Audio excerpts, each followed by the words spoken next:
Top 10 Worst Sales Flops for Rebadged Cars. Imagine buying a car that looks like one thing on the outside, Oh no. but is something completely different underneath. Sounds like a bad deal, right? Well, that's exactly what happened with these top 10 worst sales flops of rebadged cars. Today, we're taking a closer look at how automakers tried and failed to trick customers into buying their new models. Get ready for some shocking fails that will leave you wondering what they were thinking. Before we get started, spare 2 seconds to hit like, share, and subscribe to our channel, Muscle Car Masters, for more jaw-dropping stories from the world of cars. And let's go.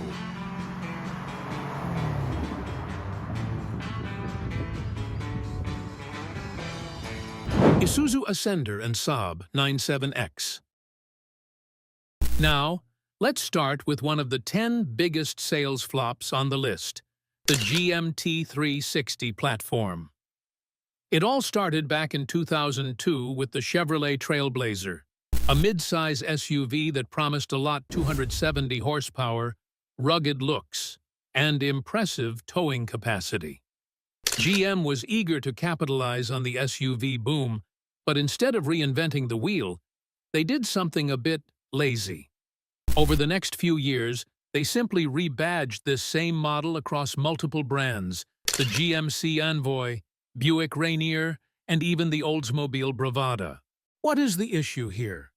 These SUVs were almost indistinguishable from one another, with only subtle changes in styling.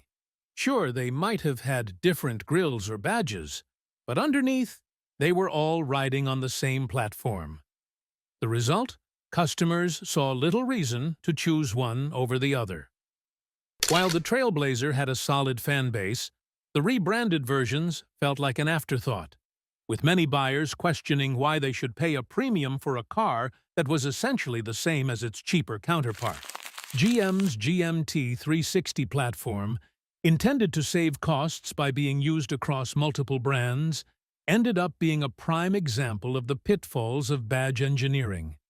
This platform was shared by Isuzu, Saab, and Chevrolet, resulting in the Isuzu Ascender and the Saab 97X, 2 rebadged SUVs that failed to make a significant impact. The Ascender, launched in 2003, struggled due to Isuzu's fading presence in the US and lack of dealer support, leading to its eventual discontinuation in 2008. The Saab 97X, introduced in 2004, was a rebadged Chevrolet Trailblazer, marketed as an upscale version of the SUV. However, it didn't resonate with Saab's loyal customer base, who felt the vehicle lacked the brand's unique identity. Priced too high to compete with premium SUVs like the Cadillac Escalade, the 97X failed to attract customers, contributing to Saab's struggles as GM faced financial collapse in 2009. Ultimately, both the Isuzu Ascender and the Saab 97X serve as textbook examples of worst sales flop cars, illustrating how reusing the same platform across multiple brands can lead to unoriginal, soulless vehicles. GM's badge engineering approach failed to deliver anything distinct or compelling, resulting in both models fading into obscurity. These flops highlight the risks of cutting corners in automotive design and the dangers of relying too heavily on platform sharing without considering the unique identities and expectations of each brand. Holden Commodore and Pontiac GTO. In the early 2000s, General Motors attempted to revive the iconic GTO nameplate by rebadging the Australian-built Holden Commodore and bringing it to the U.S. market as a Pontiac. While the Monaro had been a success in Australia, GM's hopes for the GTO were dashed. Despite its fast performance, stylish design, and 350 horsepower V8, it failed to connect with American buyers, making it one of the most notable failed sales flop cars in automotive history. The problem was simple. While the Monaro's sleek lines worked in Australia, American buyers were looking for a bolder, more aggressive muscle car.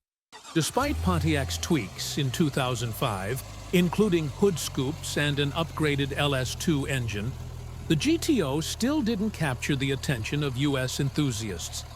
The car's design was too generic, and it lacked the heritage and identity of other American muscle cars like the Ford Mustang or Chevrolet Camaro. By 2006, the Pontiac GTO was discontinued, largely due to slumping sales and new airbag regulations. The real issue, however, was that the GTO, a rebadged Australian Holden Monaro, failed to connect with American muscle car enthusiasts. What was meant to be a legendary reboot turned into a sales flop. The GTO's demise marked the end of Pontiac, which GM shut down in 2010, and the Holden Monaro faded into automotive history as a cautionary tale about the risks of badge engineering. Holden Commodore and the Pontiac G8, Chevy SS, and Chevy Caprice, PPV. Ever wondered what happens when a car that's a beloved icon in one country gets thrown into the U.S. market and fails miserably? Well, that's exactly what happened with General Motors' attempts to introduce the Australian-designed Holden Commodore to America. What was meant to be a bold move quickly turned into one of the most tragic and fascinating examples of badge engineering. Despite being adored down under, the Commodore went through multiple rebrands in the U.S., but no matter how GM tried to tweak it, it ended up as one of the biggest sales flops in automotive history. Stick with us as we unpack what went wrong with this high-potential, but ultimately doomed car. The first attempt was the Pontiac G8, launched in 2008. A powerful rear-wheel drive sedan with a 6.2-liter V8, it had the potential to revive the struggling Pontiac brand. However, GM was in the midst of bankruptcy, and Pontiac was soon cancelled. The G8's life was brief, ending in 2009, making it a tragic swan song for the brand. Next came the Chevy Caprice PPV, aimed at police departments, but it failed to gain traction outside of law enforcement. Despite its capabilities, the Caprice sold fewer than 15,000 units between 2011 and 2018, overshadowed by the Dodge Charger in the police vehicle market. In 2013, GM gave it one last shot with the Chevy SS, a performance sedan powered by the same 6.2-liter V8. However, the SS was poorly marketed and often mistaken for an Impala. Despite its performance, it was discontinued in 2018, alongside the end of Holden and the Commodore's U.S. journey. Dodge Grand Caravan and the Volkswagen Routan. The Volkswagen Routan is a classic example of a rebadging attempt gone wrong, making it one of the most memorable failed sales flop cars. In 2008, Volkswagen partnered with Chrysler to rebrand the Dodge Grand Caravan as the Routan, hoping to capitalize on the declining minivan market without the cost of designing a new vehicle. While the two vehicles looked nearly identical, the Routan lacked the Grand Caravan's popular stow-and-go seating, a major selling point, offering only basic covered bins instead. This oversight, along with other shortcomings, led to the Routan's quick failure in the market. Adding insult to injury, the Routan was priced higher than the Grand Caravan, despite these missing features. A cringeworthy marketing campaign featuring actress Brooke Shields also failed to win over customers. The ad, which humorously claimed the Routan helps create babies, didn't age well and only contributed to the vehicle's awkward reputation. The Routan was discontinued in 2012, and dealerships continued trying to sell leftover stock well into 2014. Meanwhile, the Dodge Grand Caravan, with its practical features and established market presence, continued to succeed. Routan's failure remains a textbook example of how rebadging doesn't always lead to success. Land Rover Discovery and Honda Crossroad. If you thought Honda's reputation for reliability was untouchable, think again. Back in the 1990s, when the SUV craze was in full swing, Honda was a bit late to the party.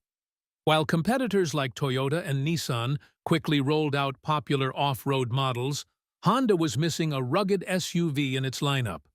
So, in an unexpected move, Honda decided to partner with the British Rover Group, the parent company of Land Rover, and rebadge the Land Rover Discovery as the Honda Crossroad. On paper, it sounded like a smart partnership, Honda's reputation for reliability combined with Land Rover's off-road expertise. However, there was a major catch. Land Rover in the 1990s was notorious for its mechanical failures and poor build quality, which didn't align with Honda's high standards for dependability. Honda had to spend an additional 80 hours per vehicle fixing issues just to make them meet their.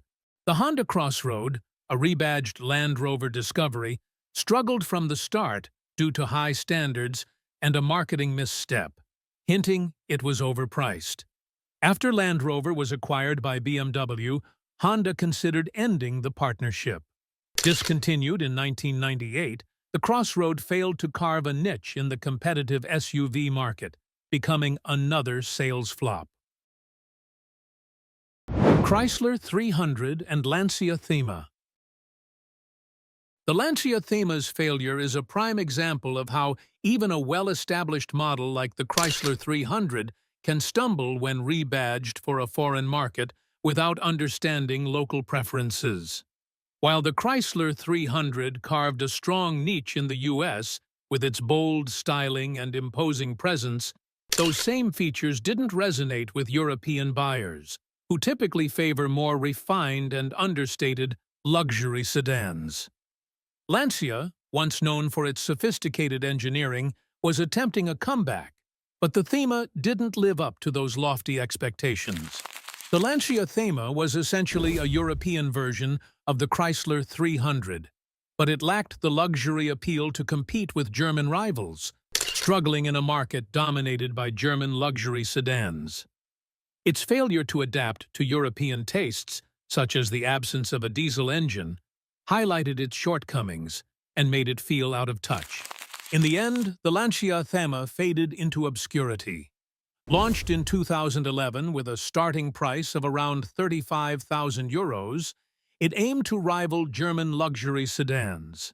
However, sales were dismal, with only about 10,000 units sold, far below expectations. The Thema failed to connect with European buyers, who favored more established brands like BMW, Audi, and Mercedes-Benz. Honda Odyssey and Isuzu Oasis. The story of the Honda Odyssey and Isuzu Oasis is another classic example of a missed opportunity and a mismatched partnership. In the mid-90s, as minivans were becoming increasingly popular, Honda entered the market with the Odyssey, aiming to set itself apart from Chrysler's dominant minivans. While Chrysler's minivans featured practical sliding doors, Honda chose conventional ones, claiming it was a more innovative design. Isuzu, a brand more known for trucks, saw a chance to join the minivan boom. Having withdrawn from the passenger car market, they struck a deal with Honda, rebadging the Odyssey as the Isuzu Oasis. Though mechanically identical, the Oasis had a major disadvantage. It lacked the sliding doors that made Chrysler's minivans so popular. Within 2 years, Chrysler introduced dual sliding doors, leaving Honda's conventional doors looking outdated. The Isuzu Oasis is a prime example of a failed sales flop. Despite being priced lower than the Honda Odyssey, it couldn't compete, selling only about 40,000 units during its entire production run from 1996 to 1999. For comparison, Honda's Odyssey sold over 600,000 units in the same period, highlighting the stark difference in market reception. The Oasis was discontinued in 1999 after struggling to find a foothold, with some of its models even ending up as taxis in New York City. Ultimately, the Oasis underscored Isuzu's failure to adapt to a changing market, quickly fading into obscurity and becoming a forgotten chapter in automotive history. Isuzu Rodeo and Honda Passport. In the 90s, Honda's foray into the SUV market took a curious turn, with the Isuzu Rodeo rebadged as the Honda Passport. As SUVs surged in popularity, Honda, known for its sedans and compact cars, needed a quick way to enter the market. So, in 1993, they partnered with Isuzu, a well-established SUV brand, to rebadge the Rodeo as the Passport. But this move, intended to give Honda a strong foothold in the SUV world, didn't quite hit the mark, and ultimately made the Passport one of the most memorable sales flop cars of the decade. While the Passport wasn't inherently a bad vehicle, it failed to stand out in a crowded SUV market. With only subtle differences from the Rodeo, it lacked the unique identity Honda was known for. The Passport didn't quite capture Honda's reputation for reliability, and its higher price tag, especially for the V6 and all-wheel drive models, made it less appealing than its competitors. The base model, with its underwhelming four-cylinder engine, also failed to deliver the performance expected from an SUV. To make matters worse, the base four-cylinder model made only 120 horsepower and came with a manual transmission, which many buyers found underpowered and outdated compared to other options in the market. The Honda Passport is a textbook example of worst sales flop cars.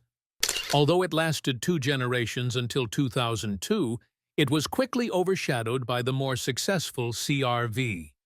Discontinued in 2003 and replaced by the Pilot, the Passport's original run remains a strange chapter in Honda's SUV history. Ultimately, it served as a stepping stone to the success of the CR-V and Pilot, proving that badge engineering can backfire when the product doesn't meet customer expectations. Subaru WRX and Saab 92X. In the early 2000s, General Motors' ownership of both Saab and a 20% stake in Subaru led to one of the most unexpected rebadging exercises in automotive history. The Subaru WRX rebadged as the Saab 92X. While the WRX had gained popularity for its rally-inspired performance, Saab, struggling to stay relevant, decided to base their new model on Subaru's high-performance car. What resulted was the Saab 92X, a Subaru WRX in disguise. Launched in 2004, the Saab 92X featured several cosmetic updates, such as a reworked front end and a more refined interior, all designed to appeal to Saab's luxury-oriented customer base. The suspension was tuned for a smoother ride, aiming for comfort over the WRX's sharp, performance-focused handling. However, despite these tweaks, the 92X failed to connect with Saab loyalists. It lacked the distinctive, quirky charm that Saab was known for and came across as little more than a Subaru with a Saab logo. Often dubbed the Sabaru, the 92X was designed to look different from its Subaru roots, with all the sheet metal from the windshield forward being unique to Saab.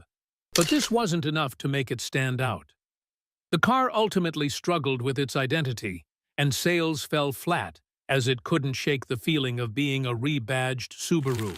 The 92X failed to find its identity, appealing neither to Subaru fans nor Saab loyalists. Too similar to the WRX for Saab buyers and lacking the performance Subaru fans craved. It was overpriced for what it offered. With only 7,500 units sold before its discontinuation in 2006, the 92X stands as a cautionary tale of failed badge engineering, remembered more for its flop than its potential. Cadillac SRX and Saab 94X.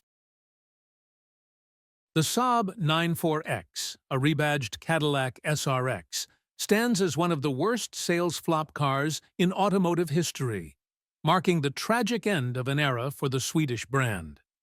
After being acquired by General Motors in the 1990s, Saab hoped the 94X would revive their SUV lineup. Built on the second-generation SRX platform and produced in the same Mexican factory, it was launched in 2011 as a luxury crossover targeting premium SUV buyers. However, Saab's plans unraveled as GM sold the brand to Dutch automaker Spyker in 2010. Production delays and a failed deal with a Chinese company led to Saab's bankruptcy in December 2011, leaving the 94X as a mere footnote in the brand's history. Only 83 units of the 94X were ever produced, making it one of the shortest-lived models in automotive history. Despite being a rebadged Cadillac, it lacked the true Saab identity, marking the brand's desperate final attempt to stay relevant before its decline. For Saab fans, the 94X remains a symbol of lost potential and betrayal, a failed chapter in the brand's legacy. Here are my picks for the top 10 worst sales flops for rebadged cars. If you enjoyed this video, don't forget to hit that like button and subscribe to Muscle Car Master for more awesome content. Which flop impressed you the most? Did I miss any big flops? Drop your thoughts in the comments below. I'm curious to know which rebadged car you think was the biggest disaster. Thanks for watching.